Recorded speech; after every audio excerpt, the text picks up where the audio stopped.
Emilia Lanier, 1569–1645, also spelled Lanyer, was the first Englishwoman to assert herself as a professional poet through her single volume of poems, Salve Deus Rex Judaeorum, 1611. Born Aemilia Bassano and part of the Lanier family, she was a member of the minor gentry through her father's appointment as a royal musician, and was apparently educated in the household by Susan Bertie, Countess of Kent. She was for several years the mistress of Henry Carey, 1st Baron Hunsdon, first cousin of Elizabeth I of England. She was married to her first cousin, court musician Alfonso Lanier, in 1592 when she became pregnant by Hunsdon, and the marriage was reportedly unhappy. Biography. Emilia Lanier's life is well documented for the period through her letters, her poetry, her medical records, her legal records, and through sources about the social context she inhabited. Researchers have used entries in Astrologer Drive. Simon Forman's 1552–1611 Professional Diary, which is the first casebook kept by an English medical practitioner, which logs interactions with Lanier. Lanier visited Forman many times during 1597 for consultations that incorporated astrological readings. As was usual for the period, Forman was evidently sexually interested in her but was rebuffed. Church records show that Lanier was baptized Aemilia Bassano at the parish church of St. Botolph, Bishopsgate, on 27 January 1569. Her father, Baptiste Bassano, was a Venice-born musician at the court of Elizabeth I. Her mother was Margaret Johnson, born ca. 1545–1550. Possibly the aunt of court composer Robert Johnson. Lanier also had a sister, Angela Bassano, who married Joseph Hollande in 1576. There were also brothers Louis and Philip, both of whom died before they reached adulthood. It has been suggested that Lanier's family were Jewish or of partial Jewish ancestry, though this is disputed. Suzanne Woods says that evidence for Lanier's Jewish heritage is circumstantial but cumulatively possible. Leeds Barrell says she was probably a Jew, her baptism being part of the vexed context of Jewish assimilation in Tudor England. Baptiste Bassano died on the 11th of April 1576, when Aemilia was 7 years old. Bassano's will dictated to his wife that he had left young Aemilia a dowry of £100, to be given to her either when she turned 21 years old or on the day of her wedding, whichever came first. Forman's records indicate that Bassano's fortune might have been waning before he died, which caused him to be unhappy.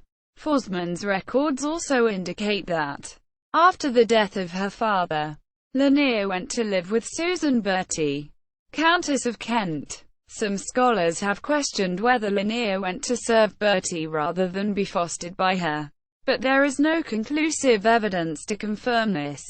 It was in Bertie's house that Lanier was given a humanist education and learned Latin. Bertie greatly valued and emphasized the importance of young girls receiving the same level of education as young men. Later evidence indicates that this decision may have greatly impacted Lanier and her own decision to publish her writing. After living with Bertie, Lanier went to live with Margaret Clifford, Countess of Cumberland, and Margaret's daughter, Lady Anne Clifford. Dedications in Lanier's own poetry seem to confirm this information. Lanier's mother died when Lanier was 18. Church records show that Johnson was buried in Bishopsgate on 7 July 1587. Not long after her mother's death, Lanier became the mistress of Tudor courtier and cousin of Queen Elizabeth I. Henry Carey, 1st Baron Hunsdon. At the time of their affair, Lord Hunsdon was Elizabeth's Lord Chamberlain and a patron of the arts and theatre. He supported Shakespeare's theatre company, known as the Lord Chamberlain's Men. but not until 2 years after their affair was over. He was also 45 years older than Lanier. Records indicate that Carey gave her a pension of £40 a year. Lanier apparently enjoyed her time as Carey's mistress. An entry from Foreman's diary reads, "Lanier hath been married 4 years. The old Lord Chamberlain kept her long. She was maintained in great pomp. She hath £40 a year, and was wealthy to him that married her in money and jewels." In 1592, when she was 23, Lanier became pregnant with Carey's child. Carey paid her off with a sum of money.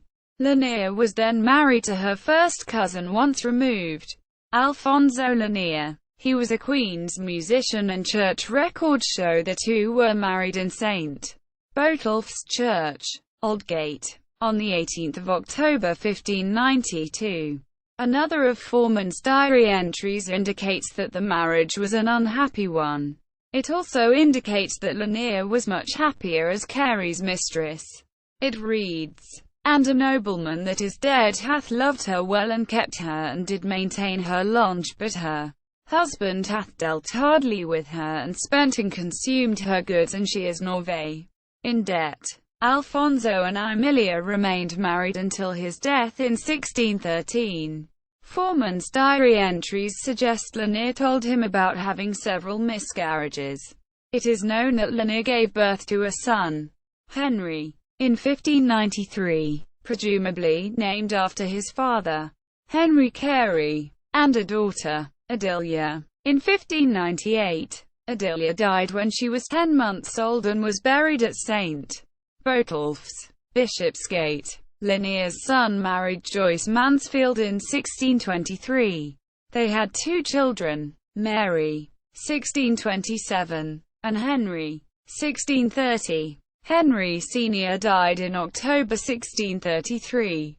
It is implied from later court documents that Lanier may have been providing for her 2 grandchildren after their father's death. In 1611, Lanier published her volume of poetry, Salve Deus Rex Judaeorum. Lanier was 42 years old at the time and the first woman in England to declare herself a poet. People who read her poetry considered it very radical, and many scholars today refer to its style and arguments as proto-feminist. After the death of her husband, Lanier supported herself by running a school. She rented a house from Edward Smith to house her students, but, due to disputes over the correct rent price, was arrested on 2 different occasions between 1617 and 1619. Because parents weren't willing to send their children to a woman with a history of arrest, Lanier's dreams of running a prosperous school ended. Little else is known about Lanier's life between 1619 and 1635. Court documents state that, in this year, Lanier brought a lawsuit against her husband's brother, Clement, for money owed to her from the profits of one of her late husband's financial patents. The court ruled in Lanier's favor, declaring that Clement pay her £20. Clement couldn't pay her immediately, so Lanier brought the suit to court again in 1636 and in 1638. There are no records that verify whether Lanier was ever paid in full, but it is known that, at the time of death, she was described as a pensioner, someone who has a steady income, a pension. Lanier died at the age of 76 and was buried at Clerkenwell on 3 April 1645. Poetry. At the age of 42, in 1611, she published the collection of poetry Salve Deus Rex Judaeorum, Hail, God, King of the Jews. At the time that she published her book, it was extremely unusual for an Englishwoman to publish into so as an attempt at making a living was even more unusual. Aemilia was only the 4th British woman to publish a book of original poetry, since the English poet Isabella Whitney published a 38-page pamphlet of poetry partly written by her correspondents. Anne Dowriche was Cornish and Elizabeth Melville was Scottish. Lanier's book may be said to be the first book, as she called it, of original poetry to be published by an Englishwoman. Source analysis shows that Lanier draws on the learned books that she mentions reading, including Edmund Spenser, Ovid, Petrarch, Chaucer, Boccaccio, Agrippa, as well as books by feminists like Veronica Franco and Christine de Pizan. Lanier makes use of two unpublished manuscripts and a published play translation by Mary Sidney, Countess of Pembroke. She also shows a knowledge of theatrical plays by John Lilly, Samuel Daniel, the unpublished manuscript of Shakespeare's Antony and Cleopatra, and the allegorical meanings of the Pyramus and Thisbe seen in A Midsummer Night's Dream, which were only rediscovered in the 21st century. The work of Samuel Daniel informs her Masque, a theatrical form which has been identified in her letter to Mary Sidney and which resembles the Masque in The Tempest. At the end of the book is the description of Cookham, commemorating Margaret Clifford, Countess of Cumberland, and her daughter Lady Anne Clifford. This is the first published country house poem in English. Ben Jonson's more famous To Penshurst may have been written earlier but was first published in 1616. Lanier's inspiration came from her stay at Cookham Dean, where Margaret Clifford, Countess of Cumberland, lived with her daughter Lady Anne Clifford, for whom Lanier was engaged as a tutor and companion. The Clifford household was notable for its libraries, some of which can be identified in the painting The Great Picture attributed to Jan van Belkamp. As Helen Wilcox has shown, the poem is an allegory of the expulsion from Eden. The main poem is prefaced by 10 shorter dedicatory works, all to aristocratic women, beginning with the Queen. There is also a prose preface addressed to the reader, comprising a vindication of virtuous women against detractors of the sex. The title poem, a long narrative work of over 200 stanzas, tells the story of Christ's passion satirically and almost entirely from the point of view of the women who surround him. The title comes from the words of mockery supposedly addressed to Jesus on the cross. The satirical nature of the poem was first identified by Boyd Berry. Although the topics of virtue and religion were considered to be suitable themes for women writers, Lanier's title poem is a parody of the crucifixion, which uses imagery of the Elizabethan grotesque, found for instance in some of the Shakespearean plays, to mock Jesus on the cross. The views expressed in the poem are independent of church tradition and utterly heretical. However, they resemble the religious satires that scholars have found in the Shakespearean works, including the poem The Phoenix and the Turtle, and in many of the plays, which the experimental New York Shakespeare ensemble The Dark Lady Players has been performing on stage since 2007. Paralleling the expulsion from Eden in the final Cookham poem.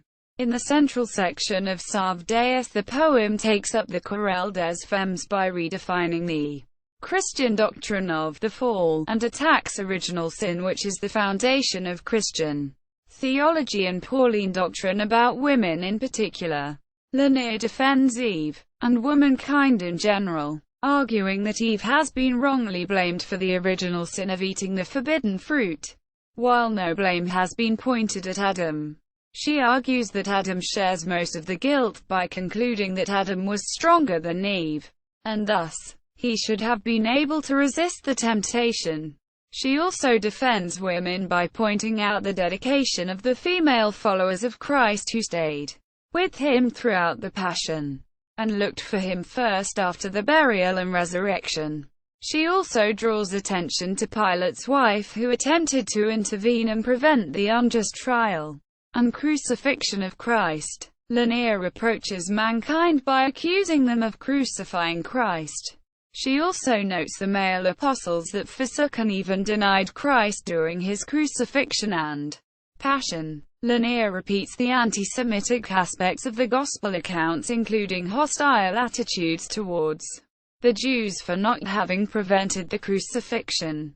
These views are of course the norm for her period. Shakespeare links the sonnets after Bassano was no longer at court, and 2 years after her affair with Lord Hunsdon had ended. He became the patron of the Lord Chamberlain's men, the theatre company which performed the Shakespearean plays after 1594. Some have speculated that Lanier, an apparently striking woman, was Shakespeare's Dark Lady. The identification was first proposed by A. L. Rouse and has been repeated by several authors since, notably David Lasocki and Roger Pryor in their 1995 book The Bassanos, Venetian Musicians and Instrument Makers in England 1531–1665, and by Stephanie Hopkins Hughes. Although the color of her hair is not known, records exist in which her Bassano cousins were referred to as black, a common term at that time for brunettes or persons with Mediterranean coloring. That she came from a family of court musicians fits Shakespeare's picture of her playing the virginal in Sonnet 128, and that he claims she was forsworn to another in Sonnet 152 fits her relationship with Shakespeare's patron, Lord Hunsdon. The theory that she was the Dark Lady was doubted by the first generation of Lanier scholars like Suzanne Woods, 1999. Barbara Lulski notes that Rouse's theory that Lanier was Shakespeare's Dark Lady has deflected attention from Lanier as a poet. However, Martin Green has argued that although Rouse's argument was erroneous, he was correct that Lanier is referred to in the sonnets.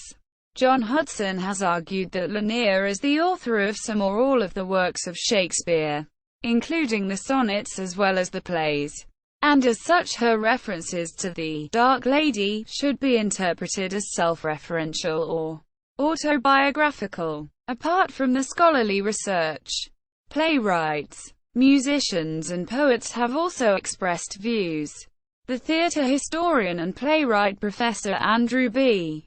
Harris has written a play, The Lady Revealed, which chronicles Rouse's identification of Lanier as the Dark Lady. After readings in London and at the Players Club, it received a staged reading at New Dramatists in New York City on 16 March 2015. In 2005, the English conductor Peter Bassano, a collateral descendant of Emilia, suggested that she provided some of the texts for William Byrd's 1589 Songs of Sundry Natures, dedicated to Lord Hunsdon. He further suggested that one of the songs, the setting of the translation of an Italian sonnet of Gold all burnished, may have been used by Shakespeare as the model for his parodic sonnet 130. My mistress' eyes are nothing like the sun.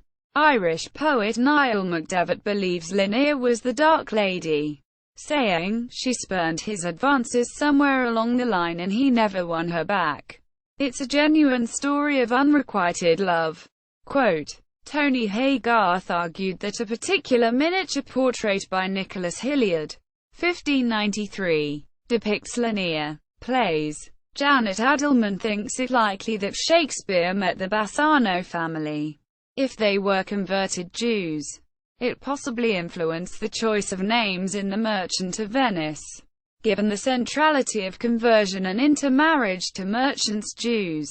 It seems to me not altogether implausible to imagine that Shakespeare might have been influenced in his choice of the name Bassanio, in place of the Gianetto of his main source, Il Pecorone, by the presence of this family.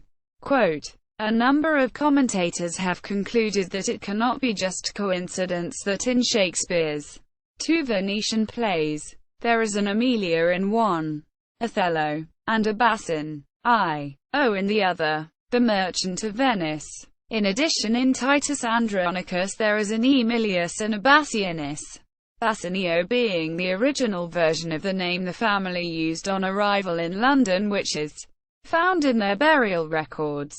In 2008, Roger Pryor suggested that in 1593 Shakespeare visited Bassano del Grappa, where he saw the fresco of goats and monkeys that he apparently cites in Othello.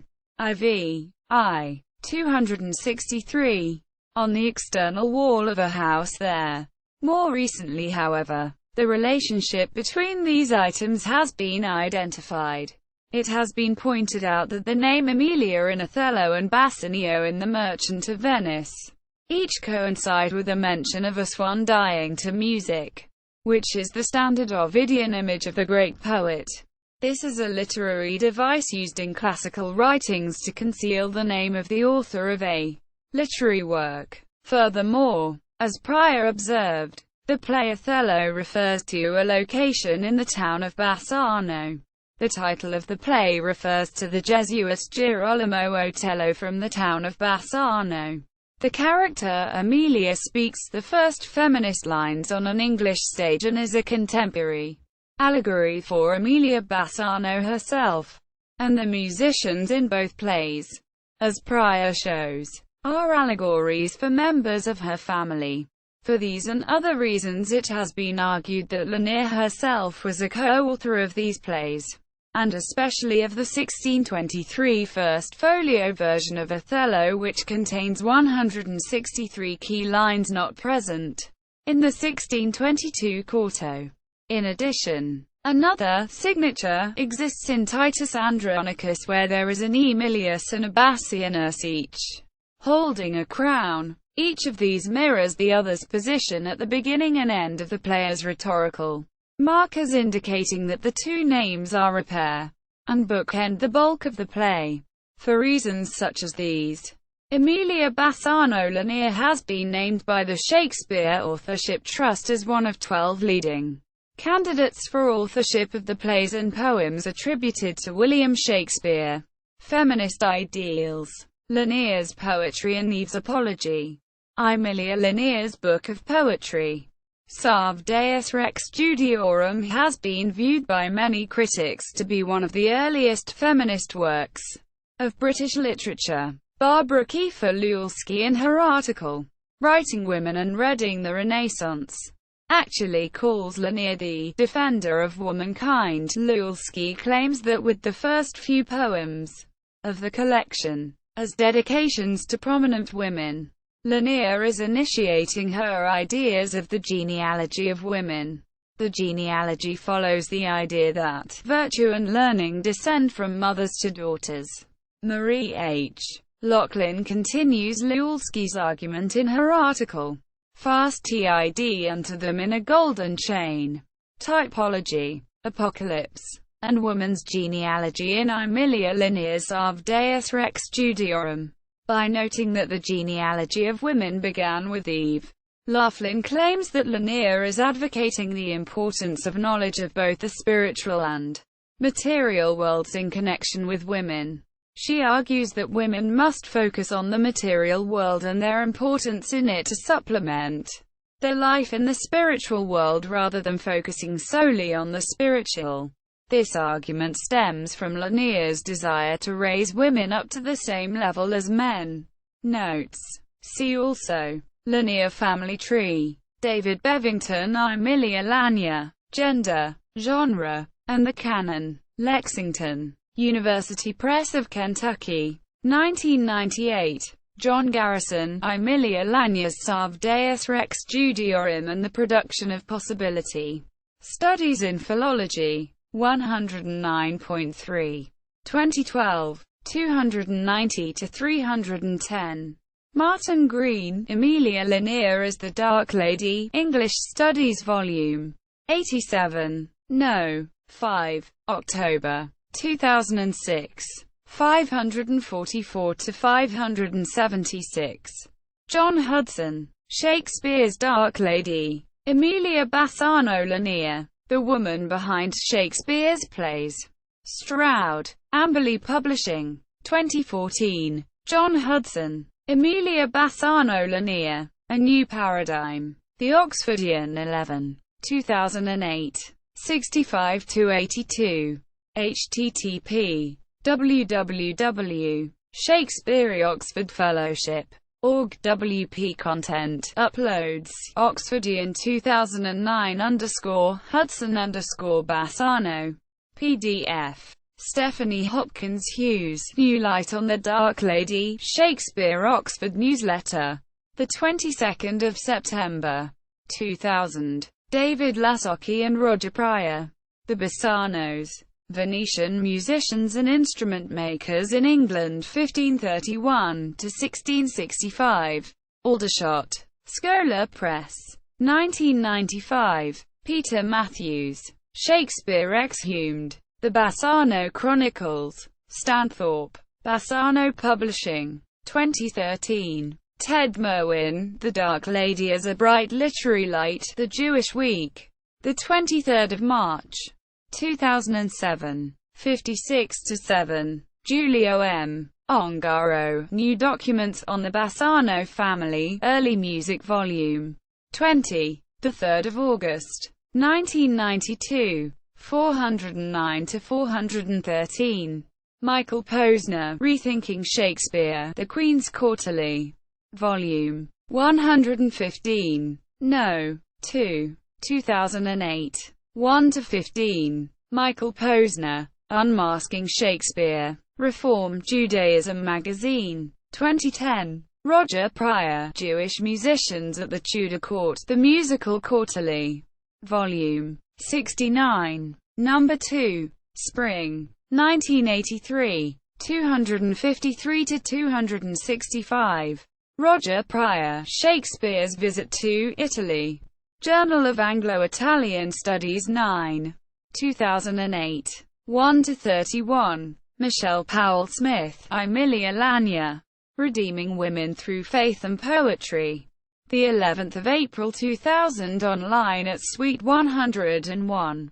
Roger Pryor. Jewish Musicians at the Tudor Court. The Musical Quarterly.